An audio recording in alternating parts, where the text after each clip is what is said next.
कहानी। शेयर बाजार का सफर। एक साधारण निवेशक की असाधारण कहानी। रवि एक छोटे शहर का रहने वाला मध्यम वर्गीय परिवार का लड़का था। उसने अपने पिता को हमेशा यह कहते सुना था, पैसा मेहनत से कमाओ, मगर सोच समझ कर लगाओ। रवि को यह बात हमेशा याद रहती थी। जब उसने अपनी नौकरी शुरू की तो उसने कुछ पैसे बचाना शुरू किया, लेकिन वो चाहता था कि उसके पैसे बैंक में पड़े रहने की बजाय बढ़े। एक दिन उसने अपने एक दोस्त राजेश को शेयर बाजार के बारे में बात करते हुए सुना। राजेश बड़े उत्साह से शेयर खरीदने और बेचने के अपने अनुभव बता रहा था। रवि को यह सुनकर उत्सुकता हुई। उसने पूछा, शेयर बाजार क्या होता है? राजेश ने समझाया, शेयर बाजार वो जगह है जहां कंपनियां अपने शेयर बेचती है और लोग उन्हें खरीदते हैं। जब कंपनी अच्छा प्रदर्शन करती है तो शेयर का दाम बढ़ता है, और जब कंपनी खराब करती है तो शेयर का दाम गिरता है। यह पैसे बढ़ाने का एक शानदार तरीका है, लेकिन समझदारी से।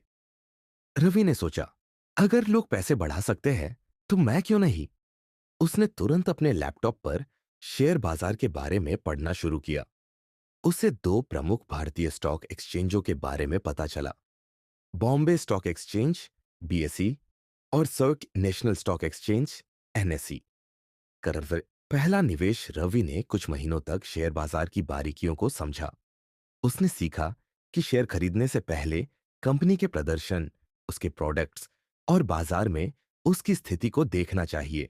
उसने अपना पहला निवेश टाटा मोटर्स तामालूज में किया, क्योंकि उसे ऑटोमोबाइल इंडस्ट्री का भविष्य अच्छा लग रहा था।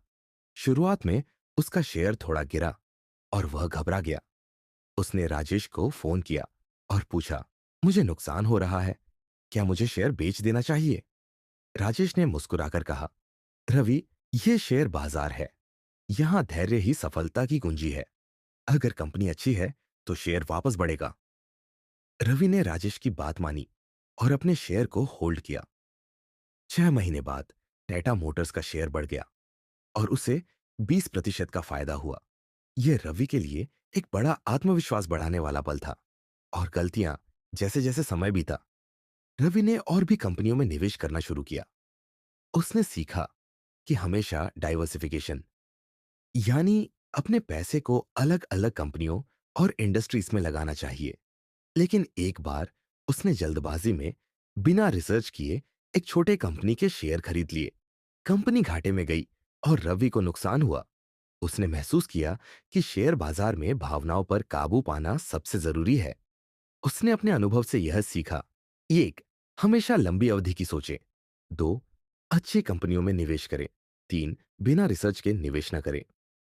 अराशार बड़ा मुनाफा। कुछ सालों बाद भारत में आईटी सेक्टर में उनमें आयत साली का तेजी से विकास हुआ। रवि ने एड इन्फोसिस, मात्को और आईटीसीएम जैसे बड़े आईटी कंपनियों में निवेश किया। उसका यह दांव सही निकला। 5 सालों में उसका निवेश दोगुना हो गया। अब रवि के पास शेयर बाजार में इतना अनुभव था कि वह खुद को एक समझदार निवेशक मानता था।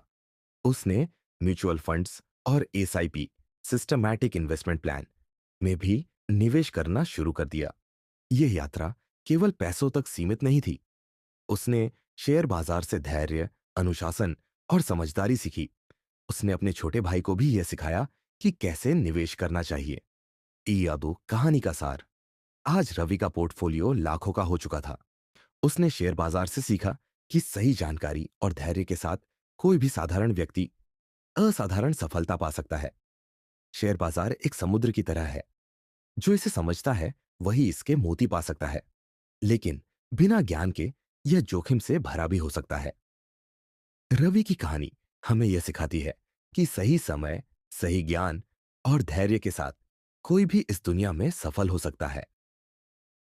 शेयर बाजार केवल एक निवेश का साधन नहीं है, यह एक अनुभव है जो जीवन बदल सकता है।